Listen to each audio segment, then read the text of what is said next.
Okay, he started up his iPad. Oh no, hang on, there's a car attached here. So it looks very civilised. Oh, Mitchell, how you going today, buddy? Good. Haven't seen you for a while. No, it's been a while, mate. You've got a roaring lion here. Tell me, is this your daily transport? This is my daily transport. Yeah, so can you tell me a little bit about it? It looks quite fascinating. It's a 2015 Caprice-V. So it's got the 6-litre V8 in it. I've had it for about 3 years now. It took me a little while to find one that was in, it was the right car, right price. Yeah. Interesting little backstory to this one. So this one used to be part of the Commonwealth fleet in Canberra. Ah. So there's probably been a few stories spun in the back of it. So it probably had a DC number plates, the blue and black DC number plates. Maybe. Potentially. Maybe. Yeah, right. Okay. And how many kilometres has this car done now? So we now have 204 on there. Okay, which is peanuts for these. Yeah. And you enjoy owning this car? I love it very much. It was certainly a car that I always loved, even like when I was a kid in the early 90s. Like my neighbour across the road had a WB DeVille. Yes. And I was always fascinated by it. Right. And then when I was in my later life and I was going to work, the local publican here in Coffs, they had a WN Statesman. Yes. And I'd always look at it, and I just love the long wheelbase, the line. They have a presence, don't they? Yeah, they do. And they don't need to be moving. It just oozes out of them. Yeah. So I always thought one day, and then a few years ago, one day came. One day came. Yeah. So this is it. Yeah, look at that. It's just like in a mobile office. Yeah. That's what amazes me about these. So the 6-litre, it's quiet. I noticed when you start it up, you could barely hear it, and it's actually idling right this moment. So I'll just take a moment of silence, and you can only just hear it. Very, very little noise intrusion in the cabin. Of course, these cars had so much soundproofing and various other things as well. So, what do you reckon, mate? How's the price of petrol these days? You reckon we're able to go for a quick burn in it? And we'll go for a quick burn. People always said, "Oh, don't get a V8, it uses so much fuel," but the difference is not much. It's how you drive it, mate. It's not about miles per gallon. I tell people it's miles per gallon. That is correct. And I live by that motto. Yeah. I've even lost count of how many V8s I own. So, and I'm sticking with that story. Yeah. All right, lead on, Master. Let's look over that long bonnet. We're actually leaving from the National Holden Museum, which is where you volunteer some of your time. So it's rather fitting that we're in a long wheelbase Holden to go for a cruise. So did you buy this car privately yourself? No, it was from a dealer in Taree, actually. Right, okay. Yeah. And what's the most endearing factor that you find about this particular machine? What's your favourite aspect of the machine? Oh, that when I park at it, when I park it and I walk to the shops, every time turn back and look at it. Turn back and look at it. That's probably the. That's if you I do love that, it. you've got the right. I car. love that. Apart from that, I just love everything. The symmetry of the design, how they've designed it, how it handles power. You can feel it. Yeah. I mean, I'm not sure how many Newton meters and of torque this car has, and my channel's not about that, but you can feel the fact that it thrusts. Yeah. You can just feel the oomph in it, and that's only just been from a short distance. Yeah, and it just pulls so nicely and quietly, and it is so quiet inside. It is, yeah. You notice it when I had a little hire car. I won't say what it was a little while ago when I was on holidays, and the road noise. Yeah. And how do you find it on the pump in terms of economy? I know the V8s are not as economical, but from my perspective, I've found them not to be too bad. What are we on? So we're on 12.1 average, Yep. and that is around town for me. Yeah. But I am always have been a notoriously economical driver somehow. Yes, I don't know why. Good. Be aware that it's actually a public holiday today. Yeah. So we're up for double demerit points for any. We don't want any any interference with our license points or anything like that. No, So let's won't keep do it all that. clean. We won't be burning rubber today, so we'll have to take a rain check on that one, Mitchell. This car is not burnt any rubber.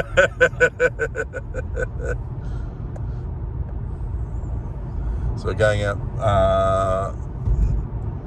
from Coffs Harbour, radiating out from Coffs Harbour, and just turning off to our left. We're not going to go there, but that's the airport.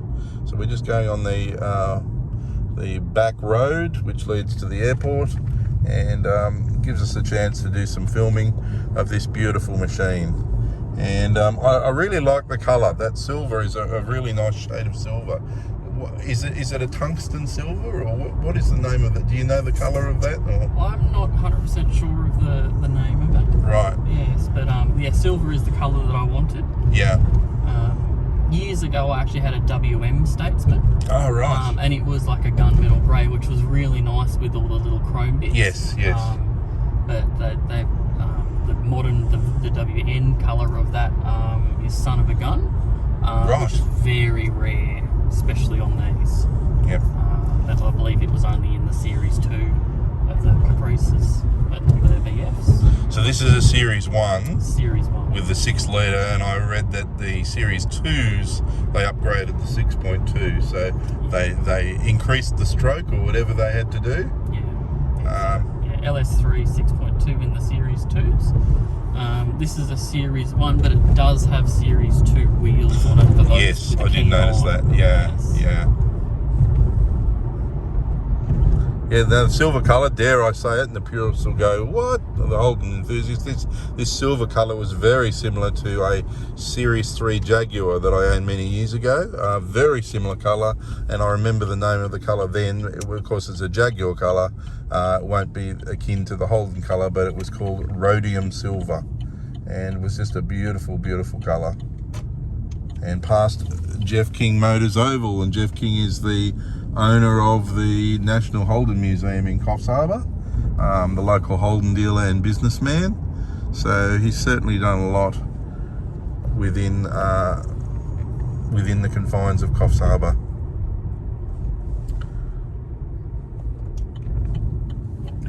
Heading around to the racetrack. Yes, fine with me, mate.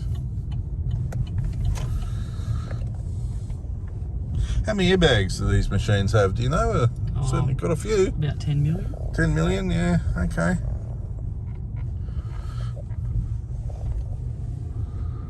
And if you had to get rid of this, and I know it's not something you're contemplating necessarily, but if you had to get rid of this and you had a choice, what would you replace it with? If I had to not buy a Holden, it would probably be a 5 Series BMW. Right. I kind of like them. Yes. If it was a Holden, it'd be a manual SS, maybe a Motorsports or one of those special ones. You are a petrol head, a frustrated petrol head. Yes. Right, great. Yeah. Okay, Mitchell, so I'm glad you had to stop to adjust your shoe, but my question is going to be this. What do I have to do to reef you out of the driver's seat, mate? Oh, not much. Not much.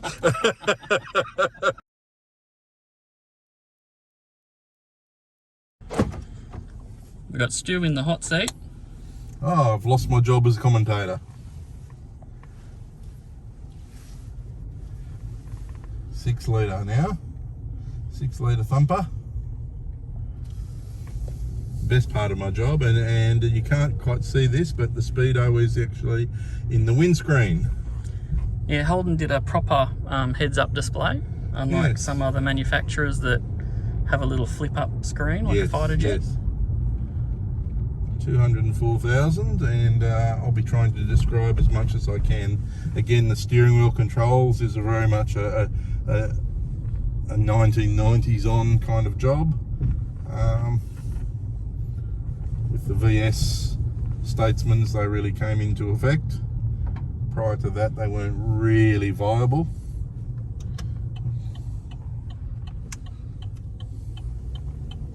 The first thing that strikes you in typical Statesman fashion is how whisper quiet it is. And there's there's a saying that gets coined with things like Bentleys and Rolls Royces, but I certainly attribute it to cars like this, and that is when you're talking about a grand V8 and the power and the luxury. I love the idea of what they call supersonic velvet, and for me, that's what the Statesman. I know it's no Bentley and I know it's no Rolls Royce, but in terms of Australian culture, the Statesman is up there with the best. I mean, really, what was in competition with the Statesman? I mean, unfortunately, Chrysler wasn't strong in the later years. You might argue that the 300Cs were probably up there, but without a doubt, the greatest competitor would have been the Fairlanes and the LTDs of the time. So we're riding in our supersonic Velvet. We'll get out of town in a moment and away from all these EVs that are just, I can feel their vibes. Visibility is certainly good. I assume you've got a reversing camera and all that kind of stuff on these cars, Mitchell? Yeah, it's got that, yeah.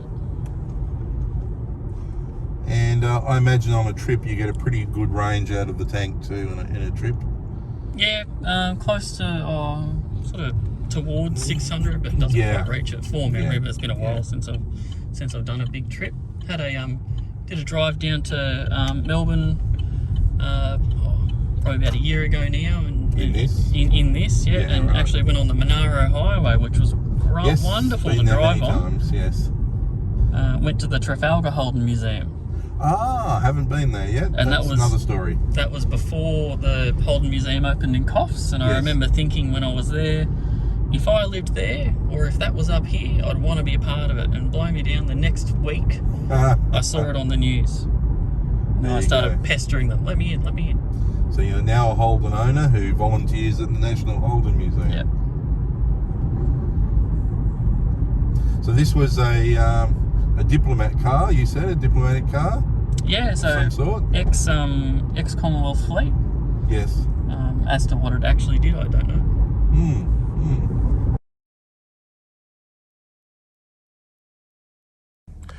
Okay, James, let's go back to home. Thank you, James. No worries. Of course, I'm sitting in the back now of this luxury barge, or Luxo barge as they call Statesman's, and yeah, so comfortable. The leg room, and the seat is actually back on this passenger seat. I'll just fold the DVD player out of the way, DVD screen, and I'm reasonably tall, and this seat is a fair way back, but I can't even reach the front there, and whenever I fly anywhere, I can hardly fit in behind the seat. So these Statesman's, Caprices, this body shape became synonymous with not only being luxury, but being chauffeur-driven cars. So what I'm doing at the moment is precisely what probably happened in Canberra as we were going from one engagement to the other. So I can pretend that I'm living the life of luxury. What was the song? Lifestyles of the Rich and the Famous. And yeah, Mitchell, you've got to be proud of this car. It's a gorgeous car. To me, it's a beautiful car. I'm not going to claim it's the best car or anything like that, and everyone has their own tastes. But for me, this is my special car. Yeah. And you tell me that it's got quite a number of very interesting mod cons that came with the car. Yeah, so Holden, this is a 2015, but this type of model was released at the start of 2013. And back then, Holden had released remote start. Yes. So you could start the car with the remote. Wow. Get the aircon going. And hop in the cabin. Hop in the car, be nice and cool when you get in. So I'm a bit disappointed that you didn't start the car 5 minutes before I was due to sit in the back seat, actually, mate. That's a bit of poor touch there. I'll have to write that on your report card. And the interesting thing is I saw an ad for a RAV4 the other week. And they're fluking this new design. You can start it to have the aircon going. Oh, how amazing of Toyota to do that. It's the end of 2025. Holden did that in 2013. Yeah, so I had an Apple CarPlay to the stereo. So it's a factory Bose stereo in there, which is amazing. And then the Apple CarPlay module that I got, it actually just hijacks the screen. Yes. So it uses the factory Bluetooth, factory sound, so there's no effect to the sound or anything like that. It just hijacks the screen. So you've got the mod cons, which is really a bit of a game changer in cars that, you know, technology can get a bit dated. Yeah.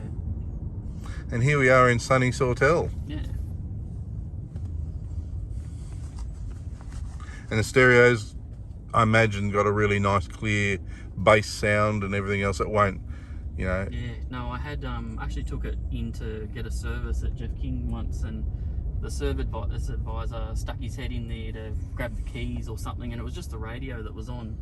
And he said, "Oh, is that an aftermarket stereo in there?" And I said, "No, that's just the one that the premium in there." Yeah. And he said it's so nice in this day and age of some what I'll call throwaway cars. Yes. To actually hear a decent stereo.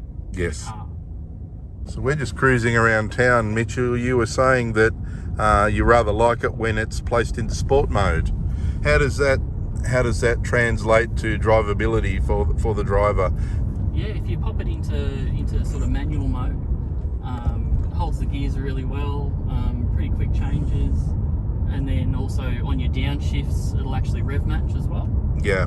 So it'll give it a little rev as it keep those revs up. Yeah. And I imagine adds to the the lack of fuel economy. But hey, we're not enthusiasts for no reason. That's your payment for the smile.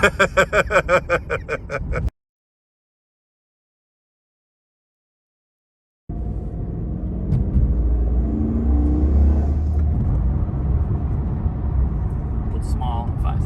Smile on your face every time, and never fails to deliver. And it doesn't even get up to like $4,000. No.